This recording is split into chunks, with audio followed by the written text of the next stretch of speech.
In December 2024, a US Navy MH-60R Seahawk helicopter deployed from the USS Harry S. Truman in the Red Sea shot down a Houthi drone using what Vice Chief of Naval Operations Admiral James Kilby would later describe at the Surface Navy Association Symposium in January 2025 as a little bit of an unconventional system. He did not specify the weapon. He did not need to.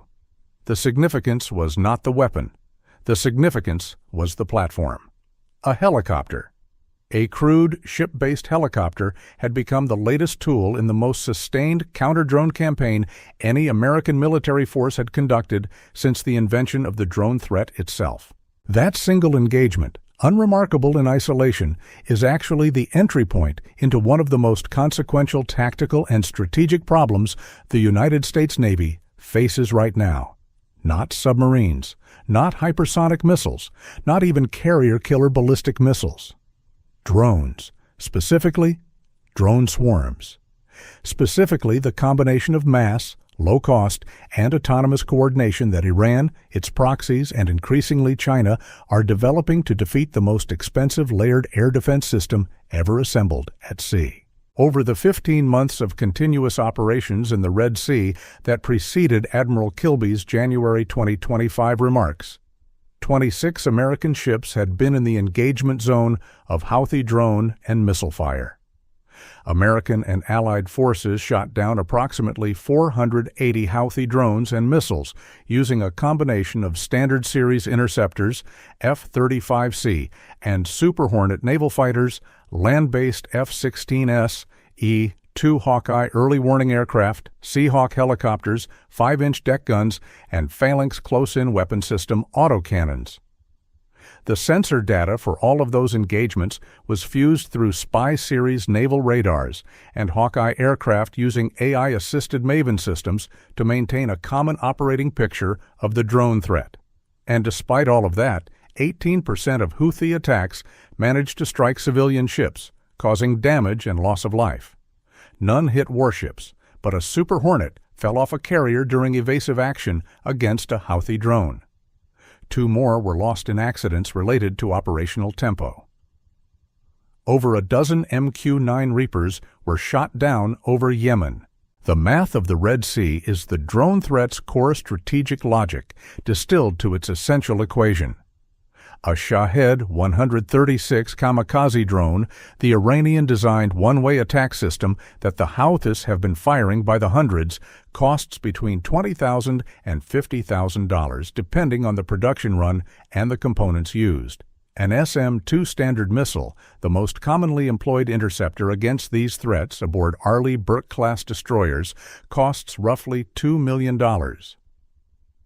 An SM-6, the more capable alternative used when the threat profile requires it, costs $4 million. Every time an American destroyer fires an SM-2 at a $20,000 Houthi drone and destroys it, the United States Navy has spent $100 of adversary resources and $2 million of its own.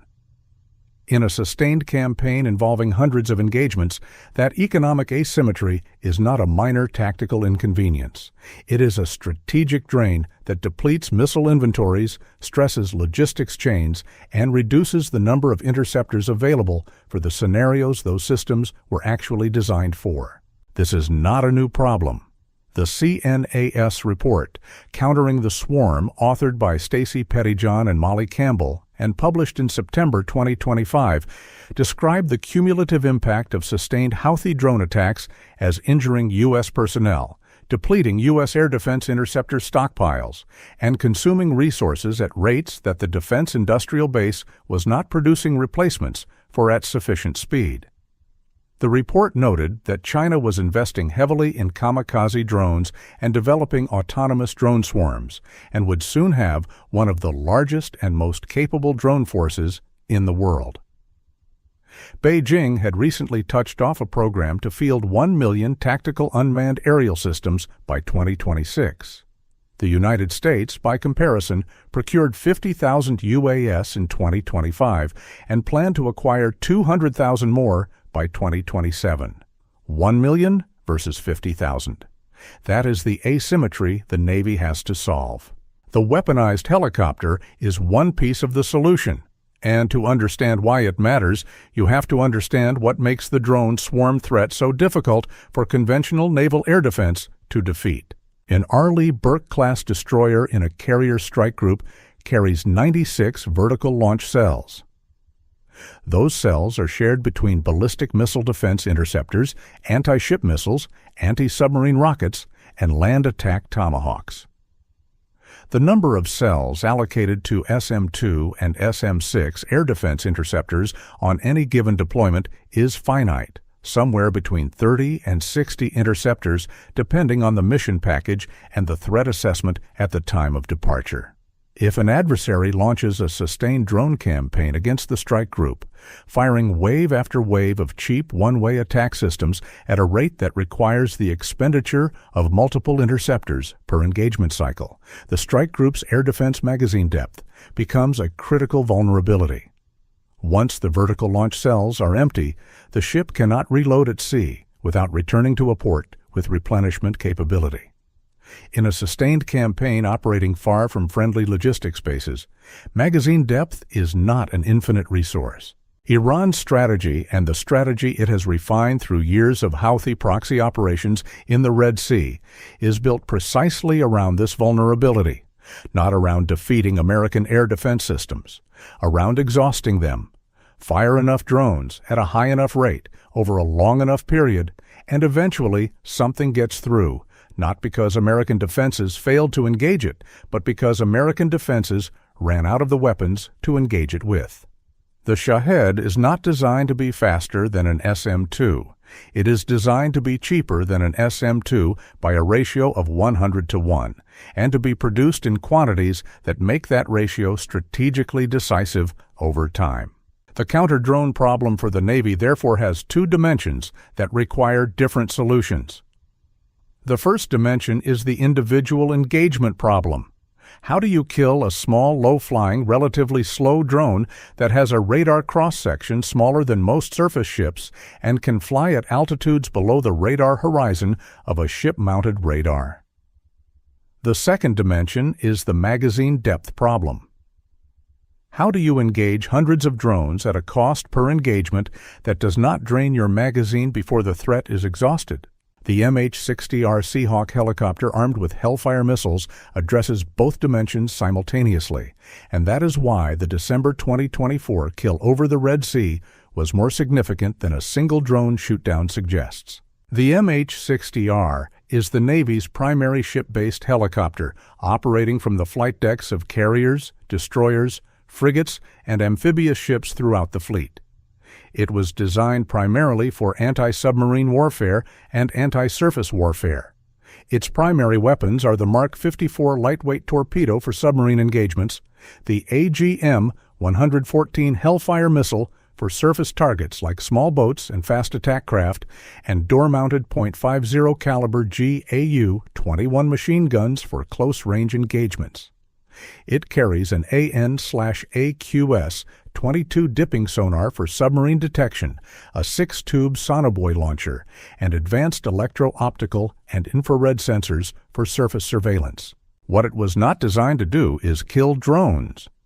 But on March 7, 2026, imagery released by the Department of Defense through the DVIDS archive showed an MH-60R from Helicopter Maritime Strike Squadron 46 conducting flight deck operations aboard the Arleigh Burke-class destroyer USS Delbert D. Black in the CENTCOM area of responsibility during Operation Epic Fury. The helicopter was configured with 4 AGM-114 Hellfire missiles on its left stub wing. That configuration, 4 Hellfires on an anti-submarine helicopter deployed on a destroyer during an active air campaign against Iran, was a visible declaration that the MH-60R had been formally integrated into the force's counter-drone and anti-surface warfare posture for Epic Fury. The Hellfire is an anti-tank missile. It was designed to kill Soviet tanks on the plains of Central Europe. It has been adapted for counterterrorism strikes against high-value individuals, for anti-ship engagements against small boats, and now for drone interception. The AGM-114 costs approximately $70,000 to $100,000 per missile, depending on the variant. Compare that to the SM-2 at $2 million and the SM-6 at $4 million. The Hellfire is not cheap in absolute terms. Against a $20,000 Shahed drone, it represents a 3-to-1 to 5-to-1 cost disadvantage rather than a 100-to-1 disadvantage. That is not parity, but it is a fundamentally different strategic equation. More importantly, the Hellfire-armed Seahawk extends the engagement envelope for drone defense in a way that ship-based systems cannot. A destroyer's radar has a detection horizon limited by the curvature of the Earth. Drones flying at low altitudes, hugging the surface to avoid radar detection, can approach a ship to within a few miles before being acquired by the ship's sensors. A helicopter operating at altitude 100 miles from the carrier has a radar and sensor horizon that extends far beyond the ship's own. It can detect low-flying drones at much greater ranges, relay their positions to the strike group's common operating picture, and engage them before they close to the range where they become threats to the main body. This is the concept that the Navy calls distributed lethality in its helicopter-based form. Not concentrating all defensive fires in the ship's own weapons suite, but distributing the engagement capacity across every armed platform in the strike group's operating area. Helicopters can patrol the threat axis from which drone attacks are most likely to come, engaging them at range with Hellfires or APKWS guided rockets before they ever enter the range of the ship's own point defense systems. Each Hellfire-armed helicopter on patrol is effectively extending the kill zone of the strike group by hundreds of square miles. The APKWS, the Advanced Precision Kill Weapon System, is the other counter-drone weapon that the Navy has been integrating into its helicopter and fixed-wing arsenal with increasing urgency. The APKWS is a laser-guided rocket conversion kit applied to the standard 2.75-inch Hydra 70 unguided rocket that has been in the military inventory for decades. Converting an unguided rocket to a guided one by adding a laser seeker and fin assembly, the APKWS turns a cheap rocket into a precision weapon at approximately $35,000 per round. On March 19, 2025, CENTCOM released video showing U.S. aircraft engaging Houthi drones with APKWS rockets, demonstrating the system's effectiveness against small, slow-moving aerial threats. In testing at Yuma Proving Ground, APKWS achieved a 100% success rate against drones moving at speeds exceeding 100 miles per hour. The $35,000 APKWS versus the $20,000 Shahed is almost economic parity per engagement. That is revolutionary compared to the $2 million SM-2. And APKWS can be carried in much larger quantities than Hellfire missiles because the rockets are smaller and lighter, allowing a single helicopter sortie to carry enough rounds for multiple engagements in a single patrol. The directed energy dimension of the drone defense problem is where the cost curve becomes genuinely favorable to the defender. ODIN, the Optical Dazzling Interdictor Navy, is a lower-power laser system currently installed on several Arleigh-Burke-class destroyers. Its primary function is not to destroy drones through thermal damage, but to disrupt, blind, or disable the sensors that guide them. Point it at a drone's seeker head, activate the laser at the appropriate frequency, and the drone cannot see its target. It flies past. It crashes. It detonates short of the target. ODIN does not kill with kinetic energy. It kills with photons. And its cost per engagement is measured not in dollars per missile, but in cents per kilowatt-hour of electricity. A nuclear-powered carrier has essentially unlimited electrical generation capacity. ODIN could engage 10,000 drones, and the only constraint would be the laser's cooling system and the operator's endurance.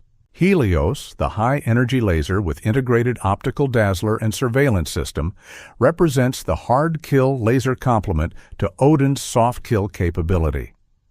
Operating at 60 kilowatts with an upgrade path to 150 kilowatts, HELIOS can physically destroy drones, small boats, and certain missile threats through directed thermal energy. A 60-kilowatt beam focused on a Shahed drone's fuel tank or electronics package for the few seconds required to achieve thermal damage will kill the drone, not through an interceptor that costs $2 million, through electricity at essentially no marginal cost per engagement. The Navy's counter-drone architecture that has emerged from 15 months of Red Sea operations and 6 weeks of Epic Fury operations is a layered system that applies different tools at different ranges and at different cost points. Helicopters and APKWS at long range, engaging drones before they close to threat distance. Ship-based point defense systems including RAM and CIWS at medium and close range. ODIN and HELIOS at close range against threats that penetrate the outer layers. And SM-2 and SM-6 reserved for the most capable and most dangerous threats. The cruise missiles and ballistic missiles that require their specific performance characteristics, rather than being expended against cheap kamikaze drones that cheaper systems can handle. This architecture is not yet fully deployed across the fleet. The directed energy systems are installed on limited numbers of ships. The APKWS integration on helicopters and fighters is progressing but not universal. The doctrine for coordinated helicopter ship directed energy engagement of drone swarms is being written in real time, informed by the operational experience of Red Sea operations and Epic Fury. CNAS's Countering the Swarm report noted that data fusion across combat commands remained inadequate during the Red Sea campaign, meaning that the common operating picture for drone threats was not as complete or as rapid as the engagement tempo required. AI-assisted MAVEN systems improved this over the 15 months of operations, but the gap between optimal fusion and actual capability remained measurable. China's drone swarm ambitions are the threat that gives all of this urgency, not the Shahed 136. The Shahed is an effective asymmetric weapon, and the scale of its use by the Houthis has been operationally significant. But the Shahed represents Iranian technology from several years ago, flying at relatively slow speeds, on predictable trajectories, in relatively small numbers per attack. China's People's Liberation Army is developing autonomous drone swarms of a fundamentally different character. Not dozens of drones per attack, hundreds, potentially thousands.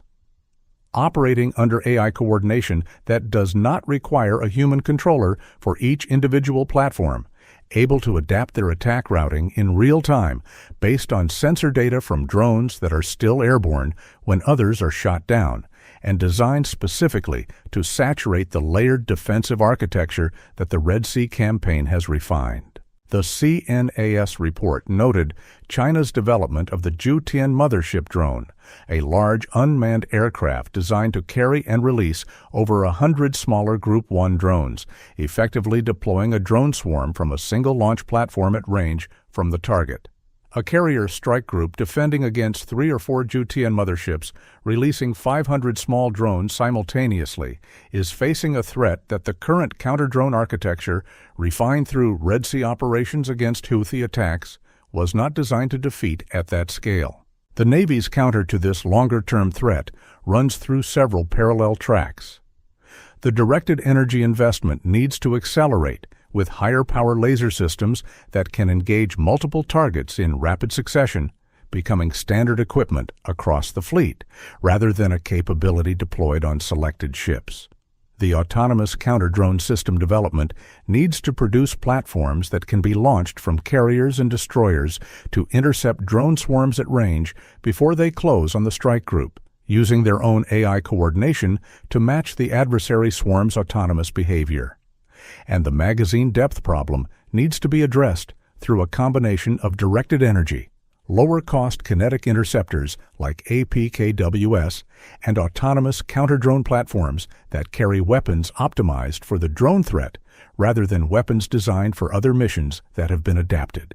The MH-60R Seahawk, armed with 4 Hellfires, photographed operating from the Delbert D. Black in the Arabian Sea on March 7, 2026, is not the final answer to the drone swarm threat.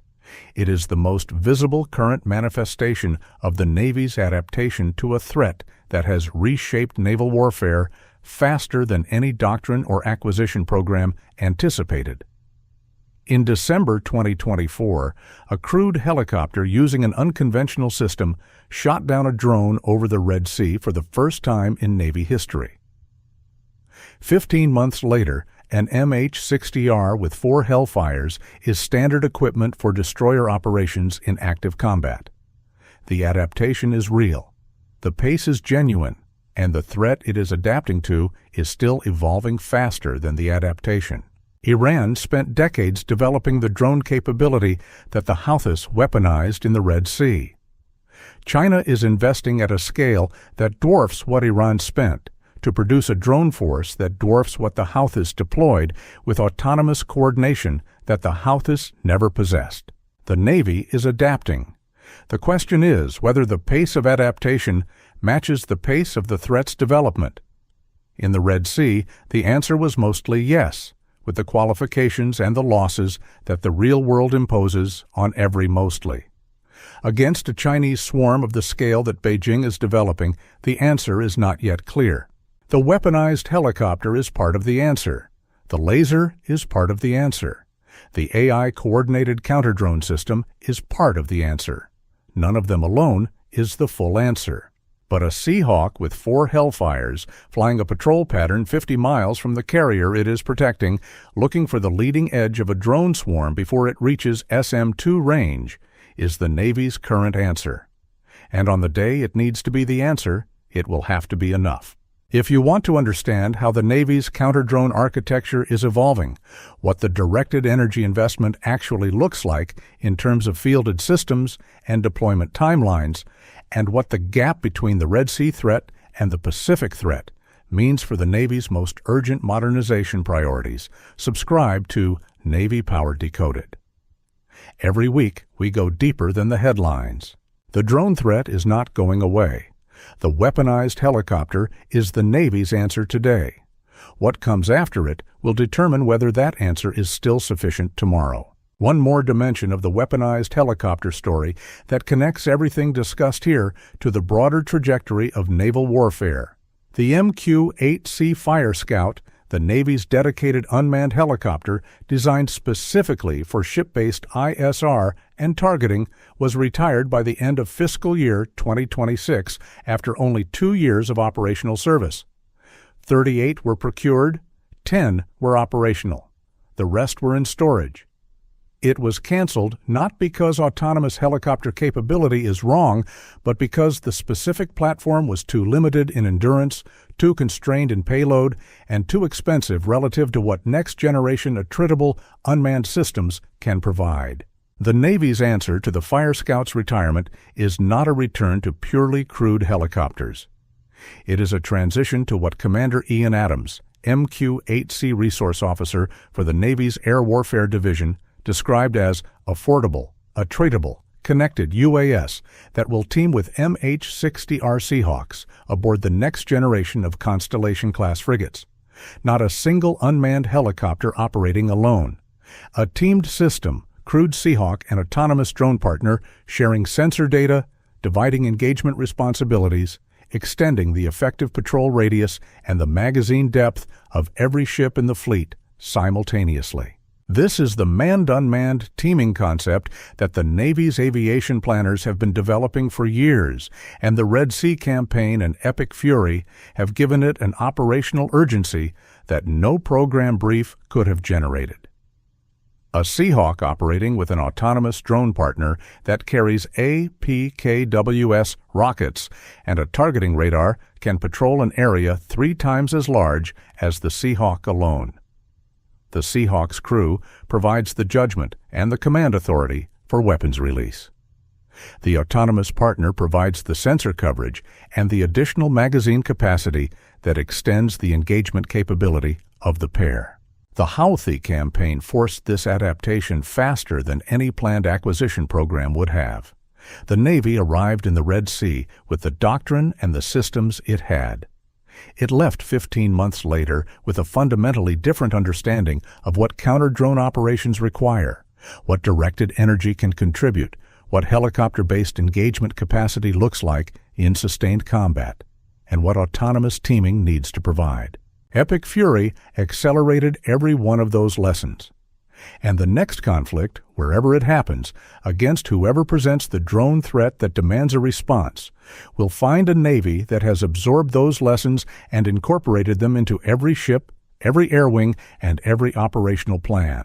The empty helicopter that kills drones, the laser that costs cents per engagement, the autonomous partner that extends the crewed helicopter's reach. These are not science fiction. They are operational reality, developed under fire, proven in combat, and now being integrated into the fleet at a pace that the drone threat's own evolution demands. The weaponized Seahawk over the Red Sea in December 2024 was the first. It will not be the last.